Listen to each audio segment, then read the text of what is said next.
Welcome to Inside the Lines, presented by BetMGM, joined by John Daigle and Aaron Schatz. I'm Olivia Harlan Dekker. So we're officially halfway through the season. Let's check in on some of our win totals. You know, it's too early for any win totals to officially have cashed, but if you grabbed any of these opening lines, you're feeling pretty good. Eagles only need 3 more wins to hit the over on their opening win total of 10.5. Ravens and Texans each only need 2 more wins to cash their overs, while underbettors on the Giants have enjoyed watching these teams fail up to their preseason expectations. Let's look at some that are far from decided. Each of these teams had their win totals move from last week. Bills and Bengals win totals flipped after Cincinnati won in Buffalo, and the Cowboys couldn't come back in Philadelphia, so their win total dropped to 10.5. Chiefs win total increased to 12.5 after winning the first NFL game in Frankfurt. And we just mentioned the Texans. Their current win total at 8.5 is 3 games higher than where it opened. Aaron, which of these win totals are you going over, under on now that we've seen them play? I would still take the Buffalo Bills over 9.5 wins. Now, surprisingly, Buffalo is still 5th overall in our DVOA ratings. And the problem has been defense. The last 5 weeks, they have the worst defense in the league. And I've got to think that even despite the injuries, that's going to get a little bit better because of the fact that offense is more predictive than defense. As far as their offense goes, it's still very efficient. They have been 3rd in the league over the last few weeks. The difference is they're starting their average drive 8 yards farther away from the end zone because the defense is so terrible. So all it takes is for the defense to get a little bit better, for the offense to be able to shine. And yes, they have a hard schedule the rest of the way, but I don't think beating 9.5 is going to be too hard. So Buffalo Bills over 9.5. Okay, I like that. Some optimism too. John, which win total's catching your eye? Looking at Aaron's DVOA numbers as well, you'll see that the Chiefs are 7th in yards per drive, 8th in points per drive, and that's actually a down year for Kansas City's offense. Most offenses would be happy with those numbers. So given that we haven't seen the best of what they have to offer just yet, I actually like Chiefs over 12.5 wins too. They're getting their bye, in my opinion, at the perfect time to not only get healthy, but perhaps integrate some new touches, a new scheme for what's projected to be an easier half of their schedule, with 2 games against the Raiders plus the Packers and Patriots still on deck. So considering that we expect this Chiefs offense to continue to improve and match the levels that Chris Jones and that defense is bringing to the table every week now, I still like the Chiefs to ride high here in the second half. Okay, I like it too. Let's stick with futures, but focus in on the Ravens, who absolutely demolished the Seahawks 37-3 last week for their 4th straight win and are tied with the Chiefs for the best record in the AFC. And that blowout over Seattle had a big impact on Baltimore's futures. They now have the 4th highest odds to win the Super Bowl, moving up almost 20% to plus 900. They are also now the 2nd favorite to win the AFC at plus 450, behind only John's Chiefs. Lamar Jackson's odds to win MVP moved up 33.3%, giving him the 3rd highest odds to win the award at plus 400. John, are the Ravens getting enough respect now, and which future are you buying? They are getting quite a bit of respect. I actually don't think we've seen the best of them just yet, since based on what they're doing on offense, they're still only 23rd in rate of passing touchdowns compared to the rest of the league. So we terrifyingly still have more of a ceiling to see from Baltimore. But right now, like a lot of people, I've been building my MVP portfolio based on long shots. And I'm really only doing that because of the large numbers we've received on Joe Burrow last week. We talked about that on last week's show. This week at BetMGM, Josh Allen is still 20-1. So for all the reasons Aaron mentioned, I also like sprinkling on Josh Allen. Having said that, I also understand in building a portfolio that those are 2 AFC quarterbacks, and they're really blocked by Lamar Jackson if the Ravens continue going on and winning 13 games. So it's not sexy. I know bettors don't like laying the money at minus lines, but I still think minus 150, a bigger bet there, is as safe as they come whenever you're betting on Ravens future odds. So I still like the Ravens to take down the AFC North at that price. Terrifyingly and excitingly haven't seen the best of Baltimore. I love that. Aaron, which future for Baltimore is sticking out to you?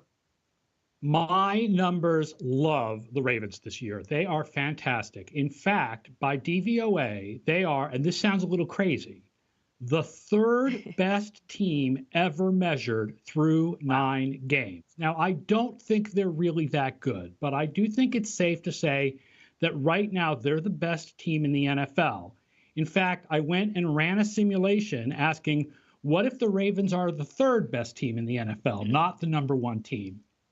And they still come out with better odds than what they're getting right now in the markets. And therefore, I like all the Ravens bets, but my favorite is probably Ravens to win the Super Bowl at plus 900. In fact, the one I would shy away from is the Lamar Jackson for MVP, just because the Ravens are doing it so much with defense that I do see a situation where he might not win MVP because he may not be seen as important in what the Ravens are doing as like Mahomes is in what the Chiefs are doing. Coming from an MVP voter, I like that. All right, it's time to narrow the focus on Week 10 and discuss who the public is betting on. It's my favorite segment, Fade the Public. It's no surprise that they love the Bengals after winning in Buffalo last week for their fourth straight win. 80% of early bets are on Cincinnati to cover the spread against Rookie of the Year favorite C.J. Stroud and the Texans. John, are you fading the public or siding with the public in this one? I'm actually shocked the public is not siding with recency bias and taking the points with CJ Stroud. So I'm siding with them, and I'm laying the touchdown with the Bengals. I am just not one to bet against Lou Anarumo in big spots. I've learned my lesson long ago, and he's been around so long play calling with the Bengals, we forget he's already taken down some prominent rookie quarterbacks in his career. He held Kyler Murray to 253 yards with no passing touchdowns. The Dolphins in Tua's rookie year managed only one offensive touchdown against the Bengals in that game, and then he held Trevor Lawrence and Justin Fields to a combined 260 yards and one pick in 2021. I think the Bengals defense will really be the calling in this matchup. The offense is also just humming along right now that Joe Burrow is completely healthy. So yes, I like the public, like laying the touchdown here. I agree. I thought 7 was a small number. Aaron, do you think the public's right here? Yeah, funny, I'm going with the public too. I know it seems a little boring, but if Anarumo is going to get Stroud, he's going to have to do it with coverage. Stroud is very good this year against the blitz, but I think the most important number in this game is 23. That is the number of Texans players who appeared on the injury report this week. So the fact is, as good as the Texans have been, improved pass rush, obviously Stroud is playing phenomenally. I mean, Will Anderson might miss this game. They have a number of players who won't be at 100%. And with Burrow back all the way to the Joe Burrow that we know, and the defense, in fact, playing a little bit better in recent weeks for the Bengals, I would say I also like the Bengals -7. Okay, some agreement. Let's check out another game the public is loving, but discuss a total. The Buccaneers lost their 4th in a row after giving up 39 points to the Texans, which is coincidentally right at the total for their game this week against the Titans. 85% of early bets are on this game to go over, even though both teams have only hit the over twice this season. That's crazy. Aaron, are you fading the public or siding with the public in this one? All right, it feels weird, but I guess I'm siding with the public again. The Tampa Bay offense has been a little bit better than I think people realize. The passing game has been, at least.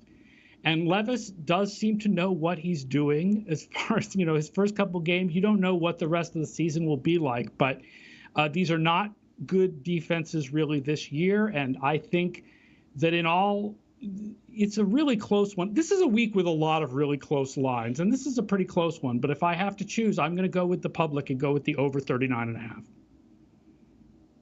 John, how do you see this one playing out?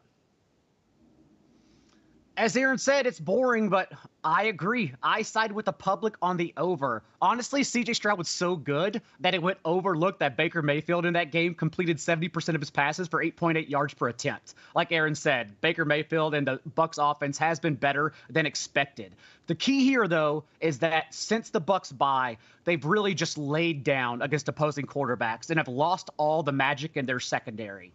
In that time this past month, 73% completion rate allowed for 9.2 yards per attempt and 9 touchdowns to opposing quarterbacks. They're not stopping anyone. And now we know exactly what Will Levis is coming in and wanting to do. The Bucs have allowed a league high 51% of their passes 20 yards downfield to be completed. Levis, the past 2 weeks under center, has thrown a league high 28% of his passes 20 yards deep. They have to land, of course. That's how we get there. But we know that this is actually the perfect formula for an over. So I agree with the public.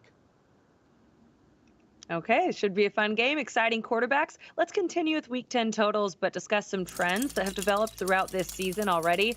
It's been the season of unders, with just 1 week having more overs than unders, and that came all the way back in Week 2. Remember that? Last week was no different, with 11 of the 14 games going under, which is the most unders in 1 week since Week 6. Overall this season, unders are 83, 52, and 1. That's 61% of the time. John, which game do you like to go under this week? That's a big question, but I know you'll find one. And it's the least amount of confidence I have in the bets we'll talk about today. But when I see the large numbers on some of these games, I think the market is underrating the Broncos defense, given their recent form. Denver's defense over the last month now, following an historically poor start to the season with stars littered everywhere in their secondary, have still crept back up into the top half of the league and creating pressure, and ranked 12th in limiting yards per pass attempt in that time, plus 10th in explosive passes contained by opposing quarterbacks. The box score, for example, in Week 5 showed that the Jets reached 31 points against them, but that was on the back end of a safety, 5 field goals, and a fumble 6. And more importantly, where they're leaking production on the ground, that's the one area that Bills offense still doesn't offer. That's why they're averaging the fewest running back touches per game, because they don't entrust either Latavius Murray, James Cook, or Leonard Fournette, who's still on the practice squad as of today. So I think it could be a sneaky under on Monday night between the Broncos and Bills. Okay, Aaron, do you have another one that's sticking out to you for another under? Yeah, I'm going to go with Seattle and Washington under 44.5. I am not really a Sam Howell believer. Washington is only 25th in pass offense DVOA. Yes, the clock in his head that prevents sacks does seem to be better in recent weeks, but the offense in total is not really any better for Washington. And their defense was surprisingly strong against New England in the pass rush, even without Chase Young and Montez Sweat. So I see Washington as a team that can keep scoring down, even against a Seattle team that does have a top 10 passing game by my numbers. Also, another number to go in this one, Washington is really strong against other receivers, but weak against the number one. So you can pair your under with a DK Metcalf over. Okay, I like that. Good combo. Let's look at another trend that has developed throughout the season, this time regarding spreads. Underdogs dominated the first 3 weeks of the season, covering 61% of the time. However, since Week 4, favorites have taken over, covering almost 56% of the time, with 10 of the 14 favorites covering. That was just last week. Week 7 is the only week in the last 6 where more underdogs covered than favorites. So, Aaron, which favorite do you like to cover the spread this week?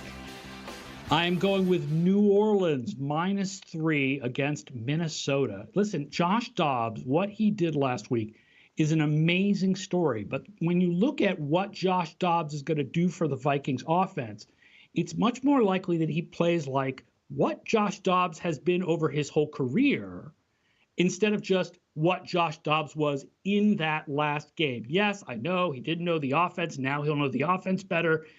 You think he's going to be better, but in general, you want to go with Dobbs' whole history, and that lowers the Vikings offense, certainly not as good as it was with Kirk Cousins.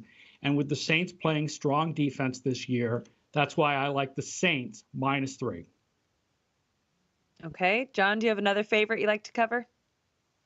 I like the 49ers coming out of their bye, because the issue the last 3 games had been their turnover problems. Brock Purdy, 5 interceptions and 2 fumbles in that time.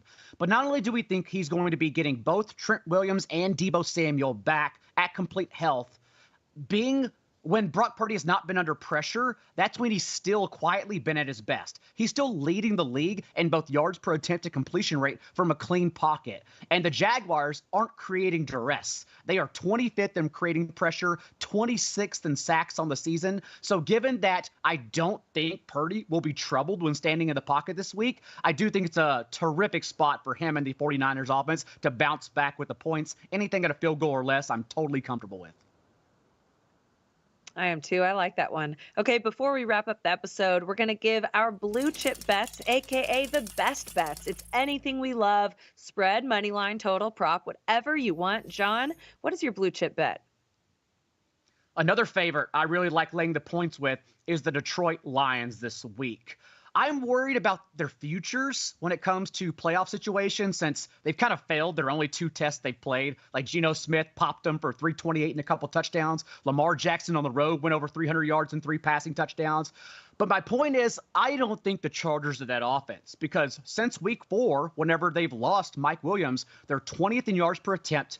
Justin Herbert, albeit against a tougher schedule, has completed less than 60% of his passes in 4 of the last 5 games. And really, it's just about how the Chargers play defense because they're 10th in the league in zone coverage. And if Ben Johnson doesn't want to run the ball, even though I think they could have success doing that with David Montgomery back this week, we know that Jared Goff has still completed 70% of his passes against zone coverage, tying Kirk Cousins for the league lead in touchdowns, 8 against that particular scheme. So however the Lions want to move the ball this week and play good defense, I think they can get it done quite easily. So I like laying the points with the Lions.